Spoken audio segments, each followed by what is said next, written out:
Hello everyone, in this video I will show you how to fix Lenovo ideaCenter AIO charger issues.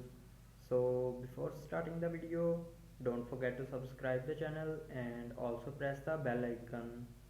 So let's start the video without wasting any time.